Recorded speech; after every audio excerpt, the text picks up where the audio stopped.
நினைச்ச நீ என்ன நினைச்ச என் நெஞ்சுக்குள்ள உன்னை வச்சு தச்ச போது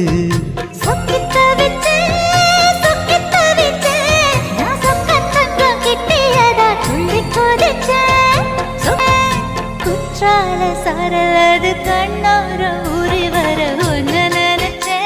நான் ஒன்ன நினைச்ச எந்த பூர்வ ஜன்ம புண்ணியமா ஒன்ன அடைஞ்சேன் காந்தார சிற்பம்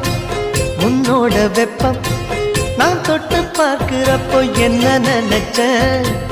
தீக்குச்சி வந்து தீக்குச்சி கிட்ட சௌக்கியம் கேட்குதுன்னு நானும் நினைச்சேன் உன் கண்ண குழி முத்தம் வச்ச என்ன நினைச்ச என் நெஞ்சு கொடி மீது ஒண்ணு கேட்க நினைச்சேன் என் பேராச நூராச கேட்கையில் அடித்தேன் மல்லி நீ என்ன நினைச்சடி